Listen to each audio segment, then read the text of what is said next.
Uh,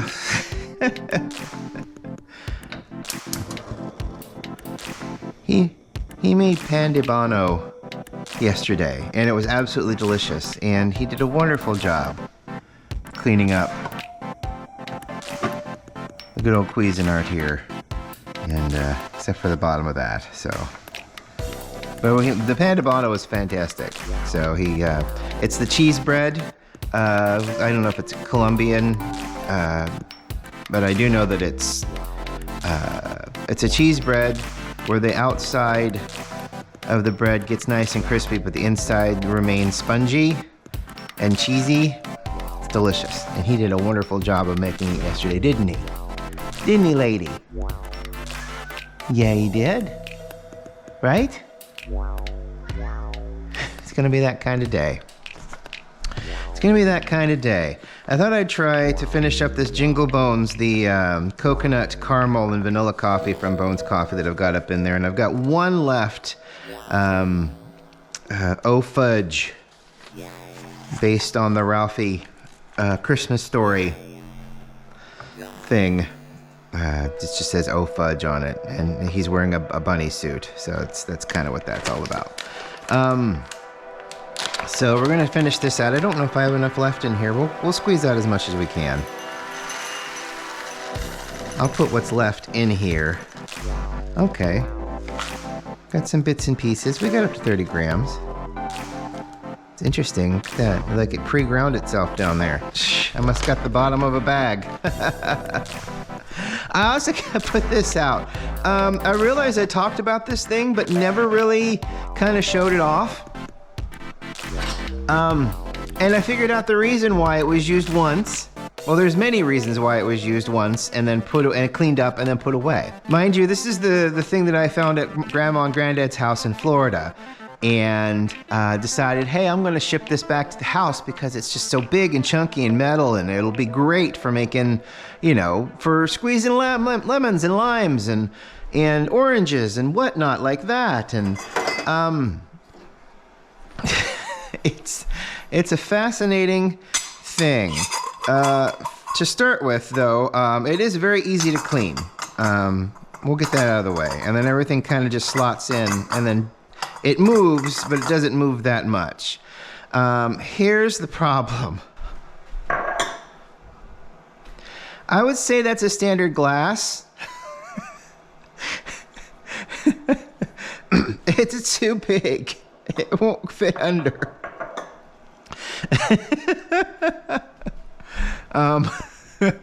And then all the glasses kind of go up from there, So it's like, I have these glasses. This is the Funny Bone glass I've had for a long time. It'll fit under there. So I guess if you want orange juice. He also bought me this wonderful double-walled thing that's kind of cool, but won't fit underneath the manual espresso machine, the Rock, because it's a little too tall, so it won't fit underneath there. It'll fit underneath there without a scale, but it's nice to know how much you're getting out, especially if you're chasing something. So it's great, and I did use it yesterday for the orange juice, but this is just the tip of the iceberg. It has to be a small glass, and then this U shape is very prohibitive of some glasses that might fit, and it's not a perfect U. I think this side sticks out a little further than this side, and then I don't think the U is perfectly shaped anyway. And then there's just nothing at the bottom of this to attach it to anything. It's just rubber feet. So we'll get to part 2. Well, we'll get to part 2 first, and then we'll go to the part 3 that I was just talking about. So you got your orange. You're looking at this thing, and you're like, holy cow, this thing is huge. It'll get every last drop of orange out of there. And while that is true, actually, but see, here we go. Look at it. Look. There's no weight in the back at all. So you really have to push here and here. And I can just imagine my poor grandmother being all excited that she could now do freshly squeezed Florida orange juice from Florida Oranges. And she goes to go, and she topples over because she pulls this down on top of herself. And like I said, there's no way to attach it to the countertop. So, I mean, it does a pretty good job. The holes are a little too big, though. Luckily, I don't think this has any seeds in it, but it does get stuck really easily. And I actually don't think there are any seeds in these pink navel oranges. But, you know, it takes a lot of pressure, which it should, you know, take a lot of pressure to get the oranges out, orange juice out. But it's just a matter of, you got to keep your hand back here. Otherwise, even this way, it's just going to... It's a tippy one. It's a tippy... I haven't even gotten down to the stopper yet. Boom. It's really tippy. So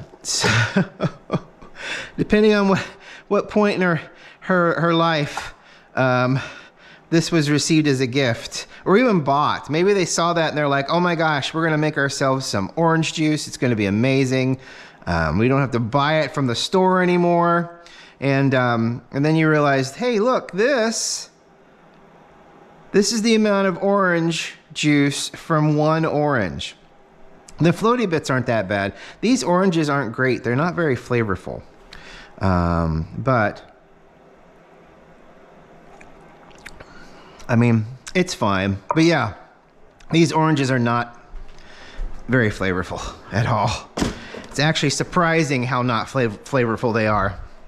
Because I'm like, is it just, you know, taking all of the flavor out? But no, it's not terrible.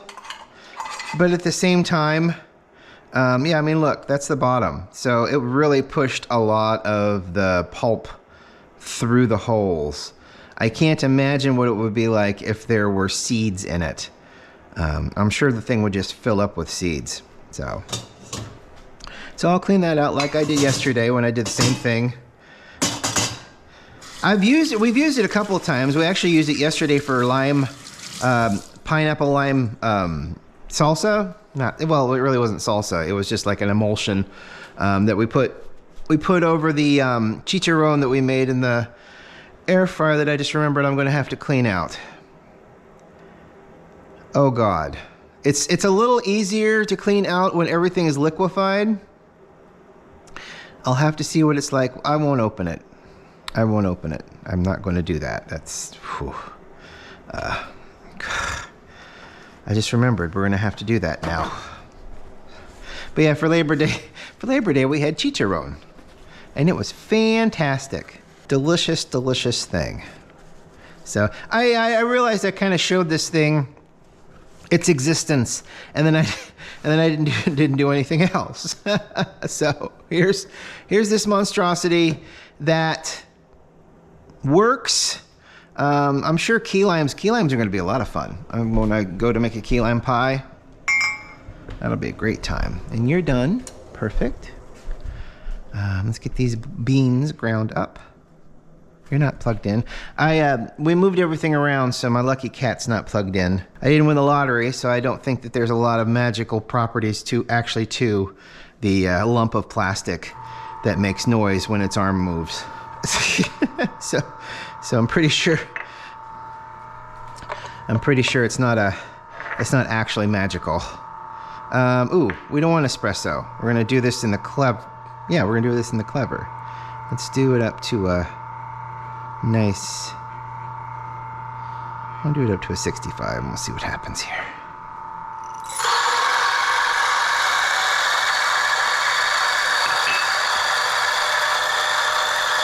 Gonna do it clever today. It smells really nice. I didn't think I would like. I mean, you get a coconut hit and you also get a really nice caramel hit because that's what it is. It's coconut and caramel and no, it's vanilla. Coconut, caramel, and vanilla in this coffee. I didn't zero it, but it doesn't really matter. Okay, let's put about 400 grams of water in here. I don't have a lot going on, really. This past weekend, we went to a wonderful drag show in Delaware. It was a lot of fun. brought to us by the Delaware Pride Commission up there. And it was a lot of fun, technical difficulties aside. And look, I don't like criticizing people. I don't. I really don't. But at the same time, the technical difficulties that they had, honestly, probably could have been solved fairly quickly and long before everything started if they hadn't just set stuff up and started testing stuff out individually. You know? I don't know. I don't, like I said, I don't know. It's not my equipment. I had to stop myself. That just jumped in grams, I think. Oh, it did. It did. I thought it jumped high. It did not. It was just the decimal point went away. Because it's like, well, now you've got like 400 grams, 350 grams in here. Why do you need a decimal point? So, fair. Anyway, I don't like butting in and, you know, being that way. At the very end, though, before everything started, they were using a wireless microphone, which is cool. Or they were trying to use a wireless microphone, which was cool. But I sat there and I watched the receiver, and at no point did any of the meters on the receiver move. But you could hear microphone coming out of the speakers. And then at the very end, and I didn't know anything. I don't know what was up with that. I'd have probably had that facing me to make sure everything on it was working, but it was facing the crowd, so I don't know. At the very end, before they finally got everything rolling, they picked up the microphone while a song was going, and they started to test the microphone, and the song started to go away. It started to go silent. And they're like, I don't understand what's going on. And we were up front, so I kind of lightly, not shouted, but said loud enough to be heard, the microphone is ducking the audio. It has been for the past half hour. But the reason it's fading out like that when you talk, it's because it's ducking the audio. They could have used that because at no time were any of the drag queens actually singing. So, and they weren't holding microphones either while they were performing. But at the same time, there was an MC. And it was a great show. They had to do some weird kind of workaround. They actually had a microphone on a smaller box to one side, and the other side had a single big karaoke speaker that they ran the music through, instead of the really nice tower speakers that they had set up in front of the staging area and wireless microphones. So I don't know. It has nothing to do with me, and far be it for me to, you know, be that kind of a person. But at the same time, audio was something that I did for a very long time. Audio is still something that I love to do, and all I could do was sit there and think about how if it were my shit, you know, yada yada yada, blah blah blah blah. You know, there's a lot of different things. You know. It's like, it's a very small venue. It was a small bar. It's like, I don't mind bass bumping, but it just being so loud that it gets to be distorted, that bothers me. I don't really like that. I don't want the music that I'm playing through speakers to be distorted. I want everything to be clear and to be heard, because the music was great. So it's like, you know, and then they of course they did a wonderful job. Their space was really limited and weird as well, that they had to dance in, but they used every inch of it, and it was absolutely fantastic and fun to watch. So we had a really good time watching the drag show on Saturday night. But it was a really good time. They're going to do another one in October that's going to be costumed. So that'll be a lot of fun. I think at the same place. So probably not the same drag queens. I don't know. That would be fun, because they were a lot of fun. A lot of splits and a lot of jumping off of things, and it was just a lot of kipping up and then landing on their knees. And I'm like, how are those not exploding like watermelons all over the concrete floor? You know? Matt's like, well, it's because they're in their mid-20s and we're almost 50. Every jump where they had Impact, I went, oh God. If they were recording the event, somehow every time, every Impact would have been followed with an oh God. Because I'm old. And it's like, how I even the MC came by our table and was like, how is everything? And it's like, oh, it's wonderful, you guys are doing a great job. And I'm like, how do your knees still work? She said, a lot of stretching and ice baths. And I'm like, oh, okay. Stretching doesn't help with Impact. Stuff that with regards to Impact. So I don't know. But it was a lot of fun. So we had a really good time. The music was great. Some 80s flair in there, which I appreciated. Again, because I'm old. So, but yeah, not much else. Not much else going on. I don't know if anything's happening next weekend. I don't remember. This was I gotta remember. Yes, the Jingle Bones. Wow, it's getting close to Jingle Bones time of year, isn't it? Yep, vanilla, coconut, caramel. That's a good mixture on this coffee. You wouldn't think coconut, but for some reason, it just adds that little bit of creaminess, that half and half. I mean, not like you pour a bunch of half and half in, but like enough to where you can taste a bit of a creaminess, and that's really nice. People were complaining because Costco's already got their Halloween stuff up, and it's really funny to hear people complain about that, because who cares? Don't go over there. I think I had this rant last year when people started complaining. It's September. Why is there? Well, it's the end of August. I think it was like the first or last week of August, at least, when they started putting up all their Halloween stuff. And it's like, Halloween's coming. No amount of you saying why is this stuff up is going to stop Halloween from coming. It comes the exact same time every year, usually about the same amount of time in between. So, sometimes there's an extra day, sometimes there's not an extra day. I mean, it's just the way it is. Yeah, I mean, Halloween's coming, so retailers are going to start putting their stuff out, so people will buy it. That's how retail works. Right, Indy? Absolutely right. You tell them.